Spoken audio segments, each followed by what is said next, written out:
Cuties, welcome to humanities hub classes. आज हम class 12 का बुक 1 कंटेम्प्रेरी वर्ल्ड पॉलिटिक्स का chapter number 1 end of bipolarity शुरू करने वाले हैं, जिसमें आपको कुछ टर्म्स जाननी जरूरी है जो आपकी बुक में गिवन नहीं है। सो प्लीज फोकस, ये आपके इस पूरे चैप्टर का बेस है, राइट। सबसे पहली टर्म है unipolar world. What do you mean by unipolar world? Unipolar world का मतलब है जहां पे एक सिंगल सुपर पावर पूरे वर्ल्ड में डोमिनेट कर रही हो, एक सिंगल सुपर पावर पूरे वर्ल्ड में डोमिनेट कर रही हो। And what do you mean by bipolar world? Bipolar world का मतलब है जब पूरे वर्ल्ड में दो सुपर पावर्स एग्जिस्ट कर रही हो, when two super powers dominate global landscape, that is known as bipolar world. ठीक है, अब बाइपोलर वर्ल्ड का एंड हो रहा है, कोई दो सुपर पावर्स की बात हो रही है। कौन सी है ये दो सुपर पावर्स? पहली है यूएस, दूसरी है यूएसएसआर। यूएस की आइडियोलॉजी, अब देखो एक दो टर्म्स हैं आपकी, hot war and cold war. दो टाइप की वॉर हैं जिनके बारे में आपको जानना जरूरी है। सबसे पहली चीज हॉट वॉर, जिसमें वेपन्स का यूज हो, जिसमें लोगों की जान को नुकसान हो रहा हो, that is known as hot war. और कोल्ड वॉर क्या है? कोई वेपन्स यूज नहीं होते इसमें लड़ने के लिए, ये आइडियोलॉजी की वॉर है। आइडियोलॉजी की वॉर है, that which ideology is better. कौन सी दो आइडियोलॉजीज की बात हुई है? सबसे पहली आइडियोलॉजी है कैपिटलिज्म, जो कि यूएस की आइडियोलॉजी है। यूएस की आइडियोलॉजी का नाम क्या है? कैपिटलिज्म। और यूएसएसआर की आइडियोलॉजी का नाम क्या है?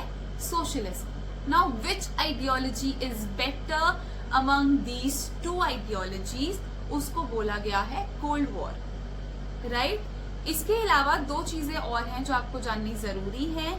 यूएस की मिलिट्री अलायंस का नाम है NATO, North Atlantic Treaty organisation.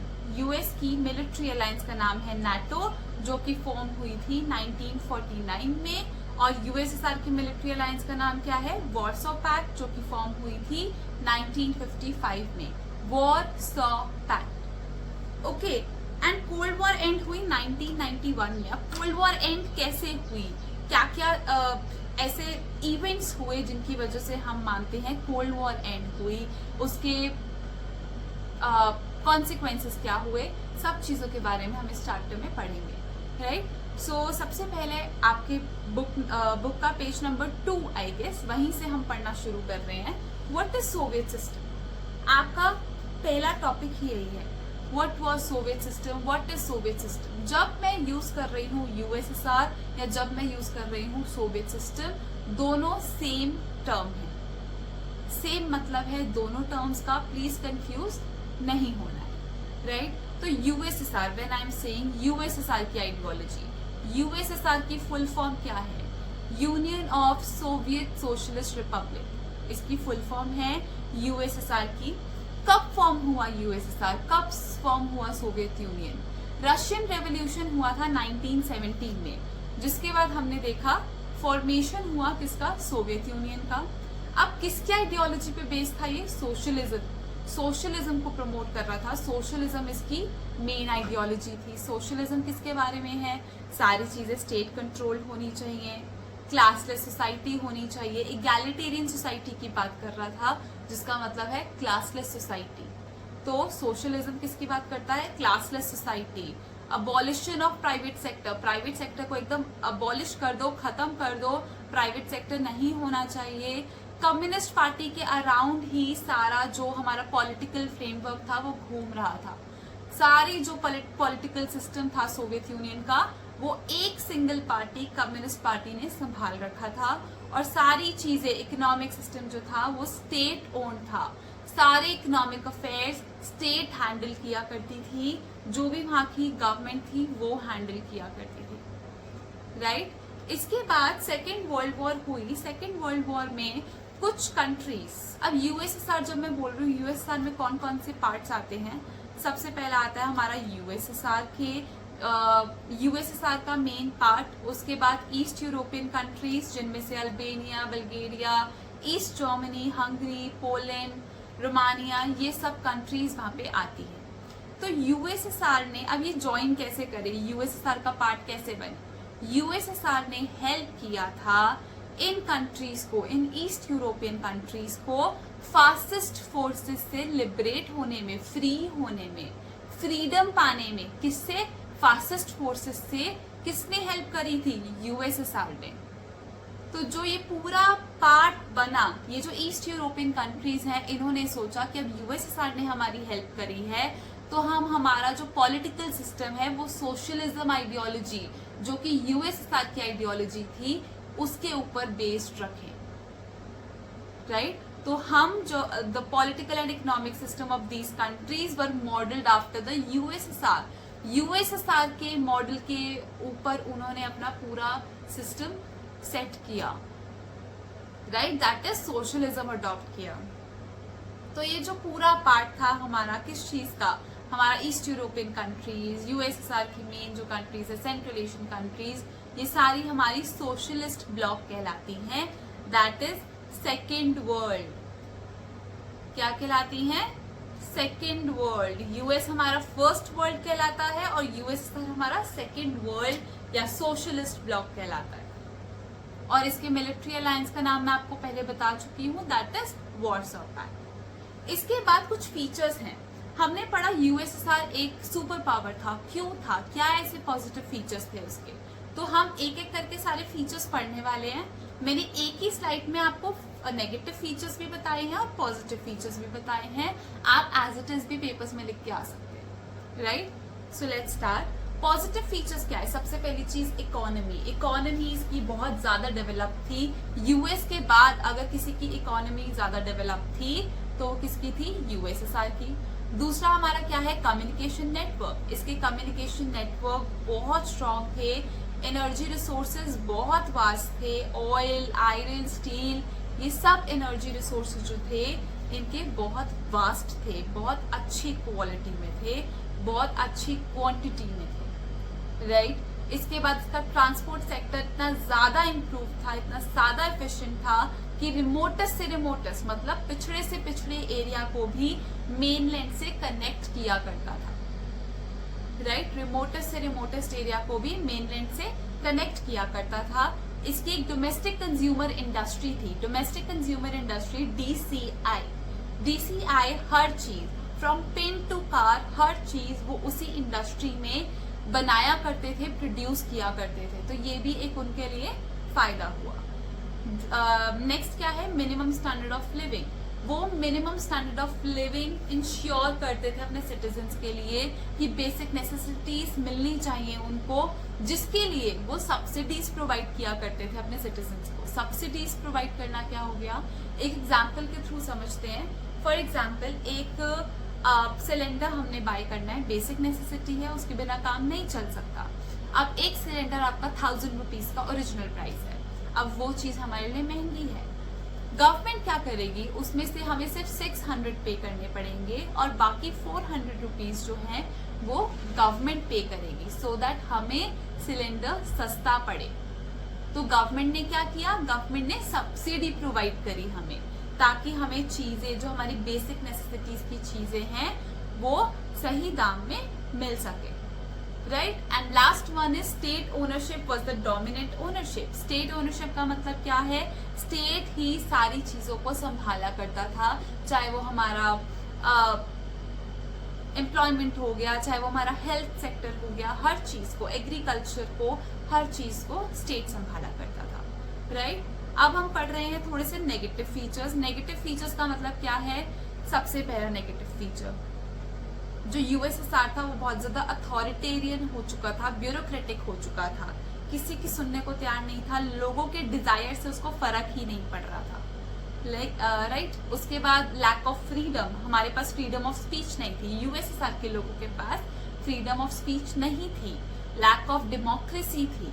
Communist party accountable नहीं थी, लोगों के लिए जवाबदेह नहीं थी कि अगर तुमने कुछ किया तो क्यों किया। अगर ये सिटीजन्स क्वेश्चंस पूछे तो जो कम्युनिस्ट पार्टी थी, जो वहां पे रूल कर रही थी पिछले 70 साल से, वो अकाउंटेबल नहीं थी। Communist party was unaccountable, right? Russia dominated everything. 15 republics, ये आप आने वाले आगे टाइम में पढ़ोगे कि यूएसएसआर जब डिसइंटीग्रेट हुआ, जब खत्म हुआ, तब उसमें से 15 रिपब्लिक्स बन के सामने आए, जिनमें से एक रशिया था। बट रशिया जो था वो बाकी 14 रिपब्लिक्स को डोमिनेट किया करता था। सबको ऐसा लगता था कि रशिया जो है वो डोमिनेट कर रहा है, जिसकी वजह से बाकी कंट्रीज जो हैं, बाकी रीजन्स जो हैं वो बहुत ज्यादा निग्लेक्टेड फील कर रहे हैं।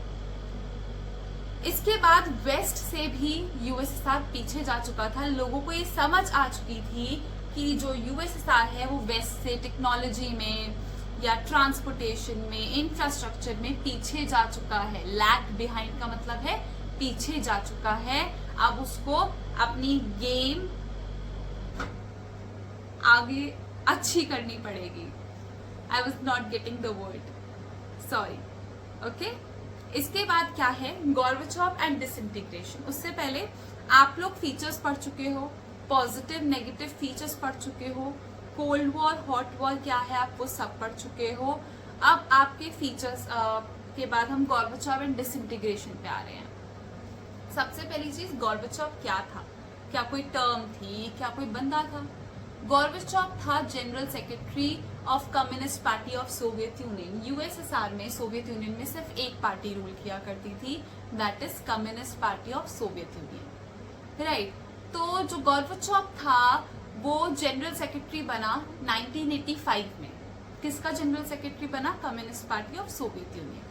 उसने क्या सोचा, उसके कुछ डिसीजंस हुए। उसने सोचा कि यूएसएसआर बहुत ज्यादा पीछे चल रहा है वेस्ट से, हमें वेस्ट को कंपीट करना है, हमें टेक्नोलॉजिकल और इंफॉर्मेशन जितनी भी चीज़ों में इनोवेशंस हैं हम उसमें पीछे चल रहे हैं, राइट। उसने 2 डिसीजंस लिए जिससे लोग बिल्कुल खुश नहीं थे। उसका पहला डिसीजन था कि हमें वेस्ट से अपने रिलेशंस इम्प्रूव करने चाहिए, हमें वेस्ट से अपने रिलेशन नॉर्मलाइज करने चाहिए।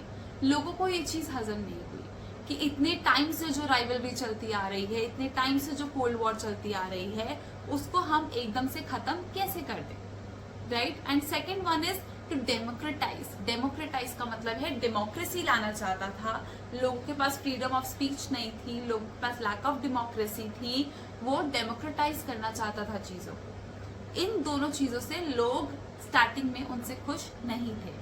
उसके बाद क्या हुआ, सबसे पहली चीज, कौन से ऐसे 2 रिफॉर्म्स थे जो गोर्बाचोव इनिशिएट करना चाहते थे? पहला ग्लासनोस्ट और दूसरा पेरेस्ट्रोइका। ग्लासनोस्ट का मतलब क्या है? अगर मैं एक वर्ड में बोलूं, ओपननेस। ओपननेस किस चीज में? लोग बिना डर के कि अगर मैं गवर्नमेंट के खिलाफ कुछ बोलूंगा तो मेरी गवर्नमेंट मुझे छोड़ेगी नहीं, इस डर के बिना अगर जी रहे हैं, लोगों के पास फ्रीडम ऑफ स्पीच है, फ्रीडम ऑफ एक्सप्रेशन है, तब हम उसको बोलते हैं ग्लासनोस्ट, राइट। तो वो ग्लासनोस्ट उसकी पहली रिफॉर्म था जो वो इनिशिएट करना चाहता था। दूसरा था पेरेस्ट्रोइका। ये आपकी बुक में गिवन नहीं है दोनों टर्म्स, तो प्लीज आप लोग लिख सकते हो। पेरेस्ट्रोइका का मतलब क्या है? रिस्ट्रक्चरिंग। रिस्ट्रक्चरिंग किस चीज की? इकोनॉमी की। सोवियत इकोनॉमी को रिस्ट्रक्चर करना, जो सारी पावर्स गवर्नमेंट के हाथ में है उसको डिसेंट्रलाइज करना, पावर्स डिवाइड करना इक्वली, ताकि एक पार्टी के हाथ में या एक किसी चीज के हाथ में सारी पावर्स ना आ जाए, राइट। इसके बाद क्या आए, रिफॉर्म्स के इफेक्ट्स क्या हुए, क्या लोगों ने पसंद किया, ना पसंद किया, क्या चीजें? सबसे पहली चीज, जो ईस्ट यूरोपियन कंट्रीज थी उन्होंने प्रोटेस्ट किया सोवियत कंट्रोल के खिलाफ। जितनी भी ईस्ट यूरोपियन कंट्रीज थी जो जिनके बारे में हमने स्टार्टिंग में पढ़ा था, उनके खिलाफ प्रोटेस्ट शुरू किया। उसके बाद काफी सारे रिफॉर्म्स, काफी सारे जो लीडर्स थे कम्युनिस्ट पार्टी के, अपने लीडर्स को ही ये रिफॉर्म्स पसंद नहीं आए। कम्युनिस्ट पार्टी के अपने लीडर्स को ही ये रिफॉर्म्स पसंद नहीं आए, उन्होंने अपोज किया। दूसरा, एक कूप हुआ था 1991 में। कूप का मतलब क्या है? मिलिट्री टेक ओवर हुआ था। मिलिट्री टेक ओवर हुआ 1991 में। किसने किया? कम्युनिस्ट पार्टी हार्डलाइनर्स ने उसको किया, और जो बोरिस येल्सिन थे उन्होंने उसको अपोज किया, उसको को अपोज किया। और बोरिस येल्सिन कौन थे? वो इलेक्टेड मेंबर थे रशियन रिपब्लिक के। रशियन रिपब्लिक के इलेक्टेड मेंबर थे बोरिस येल्सिन, राइट। अब जो पावर थी वो शिफ्ट होनी स्टार्ट हो चुकी थी सेंटर से बाकी जो रीजन्स थे उनकी तरफ, बाकी जो रिपब्लिक्स थे उनकी तरफ शिफ्ट होनी स्टार्ट हो चुकी थी। जो एक सेंट्रलाइजेशन किया हुआ था सारी चीजों का, पावर्स को डिवाइड करना शुरू किया गया धीरे धीरे, राइट। 1991 1991 में, दिसंबर 1991 में, and this is important, Russia, Ukraine, Belarus, in 3 republics ने डिक्लेयर कर दिया कि सोवियत यूनियन डिसबैंड हो चुका है, डिसइंटीग्रेट हो चुका है, खत्म होना शुरू हो चुका है, राइट। कम्युनिस्ट पार्टी को बैन कर दिया गया क्योंकि कम्युनिस्ट पार्टी के अगेंस्ट हो चुके थे लोग। जो बोरिस येल्टसिन थे, जिनको लोगों ने इलेक्ट किया था, इलेक्टेड मेंबर थे, वो रूल में आ चुके थे। लोगों ने कम्युनिस्ट पार्टी को बैन कर दिया, कैपिटलिज्म और डेमोक्रेसी को अडॉप्ट किया गया, सोशलिज्म के खिलाफ आवाज उठाई गई और कैपिटलिज्म दैट इज प्राइवेटाइजेशन को अडॉप्ट किया गया, राइट। और इसी का एक कॉन्सिक्वेंस आप समझ लीजिए, रिजल्ट समझ लीजिए, फॉर्मेशन ऑफ CIS। CIS की फुल फॉर्म क्या है? Commonwealth of independent states, CIS। CIS एक ऑर्गेनाइजेशन थी जो कि मेंबर स्टेट्स के कोऑपरेशन के लिए, कि जो जितनी भी मेंबर स्टेट्स हैं USSR की, जितने भी रिपब्लिक्स हैं, वो आपस में कोऑपरेट कर पाए एक दूसरे से, जिसके लिए CIS फॉर्म हुआ। ये एक सेंट्रल एशियन रिपब्लिक्स के लिए सरप्राइज था। क्यों? क्योंकि उनको फाउंडिंग मेंबर बना दिया गया। आज तक वो ये फील करते आए थे कि उनको एक्सक्लूजन फील करवाई जाती है, कि वो लोग USSR का पार्ट है ही नहीं, उनको एक्सक्लूडेड फील करवाया जाता था, जो कि इसके बाद ये प्रॉब्लम सॉल्व हुई। रशिया सक्सेसर बन गया। अब USSR खत्म हो चुका है, 15 नई कंट्रीज एमर्ज हो चुकी हैं, जिनका सक्सेसर था रशिया। रशिया ने सारी चीजें इनहेरेंट करी, सारी चीजें संभाली रशिया ने, चाहे वो USSR एक परमानेंट मेंबर था UNSC का, यूनाइटेड नेशन सिक्योरिटी काउंसिल। ये क्या है, ये आप इंटरनेशनल ऑर्गेनाइजेशन वाले चैप्टर में पढ़ोगे, राइट। तो UNSC क्या है? UNSC की जो परमानेंट सीट थी वो रशिया को मिल गई, जो USSR की सीट थी वो इनहेरेंट हो गई रशिया, राइट। दूसरा क्या था? जितनी भी इंटरनेशनल ट्रीटीज थी, जितनी भी कमिटमेंट्स थी सोवियत यूनियन की, वो सारी किसने संभाली?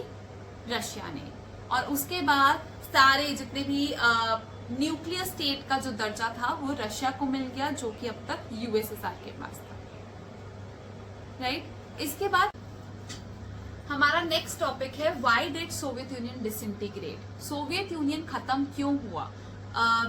जो हमारी कोल्ड वॉर थी वो कैसे खत्म हुई? सोवियत यूनियन के डिसइंटीग्रेशन से। तो सोवियत यूनियन डिसइंटीग्रेट क्यों हुआ? क्या रीजंस थे? सबसे पहला इंटरनल वीकनेस। इंटरनल वीकनेस किस चीज में? सोवियत की पॉलिटिकल और इकोनॉमिक सिस्टम में इंटरनल वीकनेस आ चुकी थी, वो लोगों के एस्पिरेशंस को पूरा नहीं कर पा रहा था। दूसरा क्या है? Economic stagnation. स्टैग्नेशन का मतलब क्या है? जब कोई चीज रुक जाती है, राइट, जब कोई चीज रुक जाती है। तो इकोनॉमिकली सारी चीजें एकदम स्टॉप हो चुकी थी, रुक चुकी थी, जिसकी वजह से कंज्यूमर शॉर्टेजेस आ चुकी थी। नेक्स्ट पॉइंट क्या है? जितने भी रिसोर्सेज थे, इंपॉर्टेंट क्या है एक देश को चलाने के लिए, कि आप उसकी हेल्थ केयर पे फोकस करो, आप उसकी मिलिट्री पे भी फोकस करो, एजुकेशन पे फोकस करो। बट USSR सिर्फ और सिर्फ न्यूक्लियर वेपन्स पे फोकस कर रहा था, मिलिट्री कैपेबिलिटी पे फोकस कर रहा था, दैट्स इट। वो बाकी चीजों पे ध्यान ही नहीं दे रहा था। और लोगों को इस चीज की समझ आनी स्टार्ट हो चुकी थी, लोग नॉलेजेबल हो चुके थे कि भाई USSR क्या कर रहा है, हम वैसे पीछे चल रहे हैं, लोगों को समझ आनी शुरू हो चुकी थी। नेक्स्ट पॉइंट, कम्युनिस्ट पार्टी जो कि 70 साल से 70 ईयर्स से रूल कर रही थी, वो अकाउंटेबल ही नहीं थी लोगों के लिए, वो जवाबदेह ही नहीं थी। अगर वो कुछ कर रही है, लोग उसका जवाब मांग रहे हैं, तो वो एकदम मना कर देती थी, वो एकदम पीछे हट जाती थी, अनअकाउंटेबल थी। नेक्स्ट क्या है? करप्शन बढ़ चुका था। जो सिस्टम था वो अपनी मिस्टेक्स को डायग्नोस करके भी वो अपनी मिस्टेक्स को करेक्ट नहीं कर रहा था, वो अपनी मिस्टेक से सीख नहीं रहा था। और लास्ट और सबसे इमीडिएट रीजन क्या था? नेशनलिज्म की फीलिंग डेवलप हो चुकी थी। अब इसमें आपका एक बहुत इंपॉर्टेंट MCQ बनता है, बाल्टिक रिपब्लिक्स। बाल्टिक रिपब्लिक्स में कौन कौन सी आती हैं हमारी? Estonia, Latvia, Lithuania, right. तो ये 3 कंट्रीज जो हैं आपकी बाल्टिक रिपब्लिक्स में आती हैं। तो जो रशिया है, बाल्टिक रिपब्लिक्स है, यूक्रेन है, जॉर्जिया है, इन्होंने सॉवरेनिटी की डिमांड करी। इन्होंने बोला दैट नेशनलिज्म की फीलिंग यहाँ पे डेवलप होनी स्टार्ट हो चुकी है, हम अपने एक्सटर्नल अफेयर्स चलाने का हक किसी और को नहीं देंगे, ये एक्सटर्नल अफेयर्स चलाने, हमारे इंटरनल अफेयर्स चलाने का हक सिर्फ हमारा होगा, राइट। तो इसको सॉवरेनिटी बोला गया और लोगों में ये डेवलप होना स्टार्ट हो चुका था, जो कि एक इमीडिएट कॉज था डिसइंटीग्रेशन का, राइट। इसके बाद हम ये जान चुके थे कि जो गोर्बाचोव था वो सारी चीजें डायग्नोस कर चुका था कि अच्छा चीजें क्या गलत हो रही हैं, उसको पता था। लैक ऑफ डेमोक्रेसी है, lack of freedom of speech नहीं है हमारे पास, तो ये चीजें हैं। तो अगर वो डायग्नोस कर चुका था प्रॉब्लम को, तो फिर भी सॉल्यूशन क्यों नहीं हुआ, फिर भी वो सक्सेसफुल क्यों नहीं हुआ चीजों को सही करने में। There were 3 type of groups थे। कौन से 3 टाइप के ग्रुप्स थे, 3 सेक्शंस थे। पहला, जो ये मानते थे कि गोर्बाचोव बहुत स्लो चल रहा है, गोर्बाचोव अपनी पॉलिसीज बहुत स्लो चला रहा है, उसको थोड़ा फास्ट चलना पड़ेगा।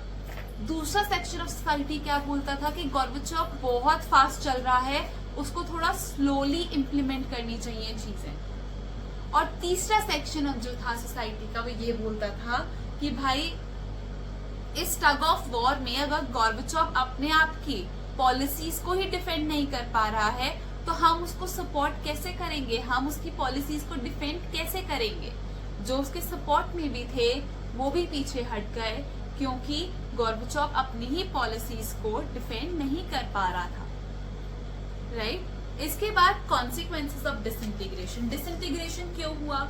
Internal weakness, unaccountable government, economic stagnation, rise of nationalism which was immediate cause. तो ये कुछ रीजंस थे जो हमने पढ़े। अब कॉन्सिक्वेंसेस ऑफ डिसइंटीग्रेशन, रिजल्ट क्या हुआ डिसइंटीग्रेशन का? देखो, 2 सुपर पावर्स थी। पहली कौन सी थी? यूएस। दूसरी कौन सी थी? USSR, right. US and USSR. USSR disband हो गई, डिसइंटीग्रेट हो गई, खत्म हो गई। इनके बीच की आइडियोलॉजिकल वॉर को कोल्ड वॉर बोला गया था, राइट। तो जब एक कंट्री खत्म हो चुकी है, एक कंट्री बची है जिसकी आइडियोलॉजी कौन सी है? कैपिटलिज्म, वो जीत चुकी है। इसका मतलब कोल्ड वॉर कन्फ्रंटेशन एंड हो चुकी है, कोल्ड वॉर खत्म हो चुकी है, राइट। सेकेंड कॉन्सिक्वेंस क्या है? Power relations in world politics changed. Power relations का मतलब क्या है? जो यूएस थी उसकी आइडियोलॉजी पूरे वर्ल्ड में अडॉप्ट की गई, कैपिटलिज्म को पूरे वर्ल्ड में अडॉप्ट किया गया, कैपिटलिज्म में डोमिनेट किया पूरे वर्ल्ड को। वर्ल्ड बैंक, आईएमएफ, इन्होंने उन कंट्रीज की हेल्प करी लोन देके जो कि ट्रांजिशन कर रहे थे, किससे? सोशलिज्म से कैपिटलिज्म में, राइट। तो जो पावर रिलेशंस थे वो चेंज हो चुके थे। थर्ड और लास्ट हमारा कॉन्सिक्वेंस है, काफी सारी नई कंट्रीज इमर्ज हो चुकी थी। काफी सारी नई कंट्रीज मतलब 15 न्यू रिपब्लिक्स इमर्ज हो चुकी थी। जब यूएसएसआर डिसइंटीग्रेट हुआ तब 15 न्यू कंट्रीज इमर्ज हुई और उनके अपने इंडिविजुअल एस्पिरेशंस थे, इंडिपेंडेंट एस्पिरेशंस थे। कुछ कंट्रीज यूरोपियन यूनियन को ज्वाइन करना चाहती थी, कुछ कंट्रीज नाटो का पार्ट बनना चाहती थी। तो ये लोगों के अपने इंडिपेंडेंट एस्पिरेशंस बन के सामने आए। और थर्ड लास्ट क्या है? थर्ड हमारा क्या है?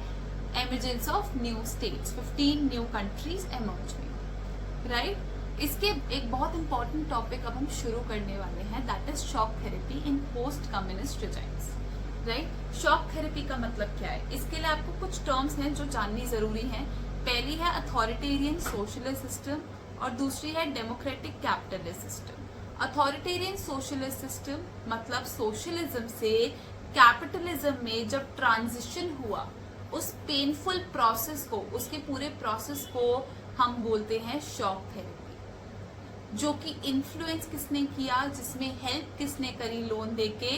वर्ल्ड बैंक और आईएमएफ ने। किसकी हेल्प करी? रशिया, सेंट्रल एशिया और ईस्ट यूरोपियन कंट्रीज जो कि यूएसएसआर का पूरा फॉर्म करते थे, यूएसएसआर को, उनकी हेल्प करी, इन्फ्लुएंस किया, राइट। अब इसका मतलब क्या था? सोशलिज्म के खत्म होने का मतलब क्या है, जितने भी ओल्ड स्ट्रक्चर्स थे इन कंट्रीज में उनको रूट आउट कर दिया जाए, उनको खत्म कर दिया जाए। जितने भी ओल्ड स्ट्रक्चर्स थे, सारी चीजें गवर्नमेंट कंट्रोल थी, उसको खत्म कर दिया जाए, प्राइवेट ओनरशिप को प्रमोट किया जाए, कलेक्टिव फार्म सिस्टम को खत्म कर दिया जाए और प्राइवेट फार्मिंग मतलब एग्रीकल्चर में भी प्राइवेटाइजेशन लेके आया गया, राइट। और फ्री ट्रेड मतलब इन कंट्रीज में अब फ्री ट्रेड हुआ करेगा, बाहर की कंट्रीज आया करेंगी, यहाँ पे इन्वेस्ट किया करेंगी, ये चीज डिसाइड होनी शुरू हुई। अब कॉन्सिक्वेंसेज ऑफ शॉक थेरेपी, क्या थे कॉन्सिक्वेंसेज ऑफ शॉक थेरेपी? सबसे पहला, इकोनॉमीज रूइन हो चुकी थी, इकोनॉमीज खत्म हो चुकी थी। 90% जो स्टेट कंट्रोल्ड इंडस्ट्रीज थी वो थ्रो अवे प्राइजेस पे बेची गई, इतने सस्ते प्राइजेस पे बेची गई जिसको नाम रखा गया biggest garbage sale of history. Garbage के प्राइजेस पे लिटरली वो पूरी इंडस्ट्रीज बेची गई थी। This is very important term. जो वाउचर्स थे, जो ऑक्शन के वाउचर्स थे, वो लोगों को दिए गए बट लोगों ने उसको ब्लैक में बेच दिया, राइट। ब्लैक मार्केटिंग हुई उन वाउचर्स की।